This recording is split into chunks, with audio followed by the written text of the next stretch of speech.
My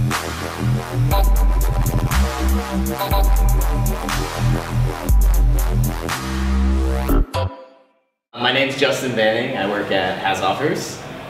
We also have a product called Mobile App Tracking, and I'm the Director of Growth Marketing. Okay, so in case someone is watching this and hasn't heard of Mobile App Tracking, what exactly is it all about? What's your company do? Yeah, so Mobile App Tracking, as the name implies, it's really more on the advertising side. So we get asked a lot, do you do tracking of in-app analytics, and will you tell me how my users are actually using the app? And we're more on the advertising side. So it's really to tell you how well your advertising campaigns are performing, let you measure which ones are actually driving which actions, which attributions.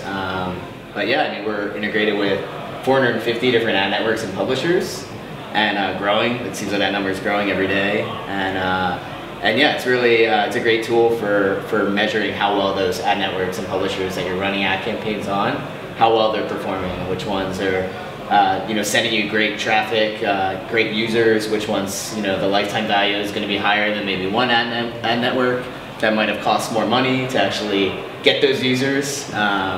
So yeah, it's a great platform. Yeah, why has this shift taken place more towards these kind of services? Because a few years ago, people were all about buying these big, huge bulk of traffic as cheaply as you can and pushing yourself up the App Store and trying to get to the top.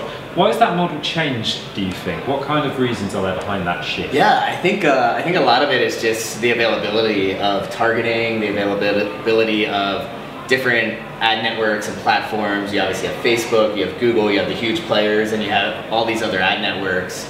And the ability to target your traffic and target who you're really trying to get.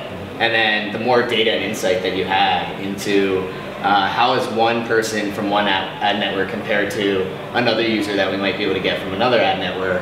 I think all of that piece that we're trying to solve and to really show you the attribution is huge, and is gonna just push more advertisers to really try and find more targeted ways to get those users. Yeah, it's really interesting about this growth of this sector. I think it's something that's come about very recently, but it still seems to be evolving all the time. And there's a lot of competition in this sector. I mean, how do you think that mobile app tracking stands out? What do you think let's call it its unique selling point. What do you think it is that helps it to stand out amongst the crowd? Yeah, well, we've been doing it for a while. I mean, since 2011. So we have a great customer base. Like I said, we're integrated with over 450 ad networks and publishers, which is a huge number.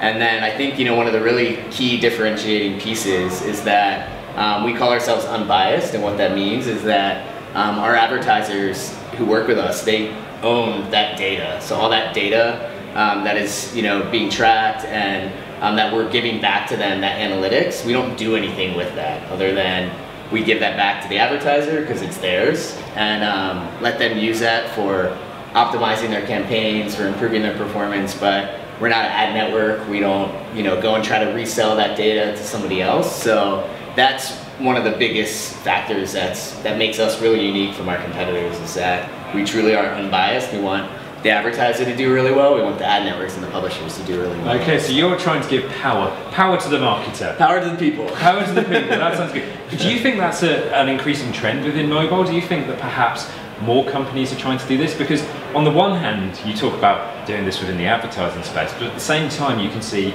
game developers, when they're offering, say, in-app purchases, they're trying much harder to give that customer choice. They're trying to push that much more. I mean, do you think this is a big trend, and if so, where do you think it might end up? Yeah. I mean, I think it's definitely something that more advertisers are paying attention to. There's so many tools out there that you can use, whether it's on the web or it's on mobile, to try and find that targeted audience. But a lot of times the things that when we're quick, I've been doing marketing for years, online marketing. And it's easy to quickly sign up and say, I'm going to use this tool. Somebody told me about it, and not really see, well, what's really happening at the end of the day? What's happening with that data? How is that third-party tool provider, are they taking that data and doing something else with it? Are they selling it to a competitor of mine so that they can target users who are like mine?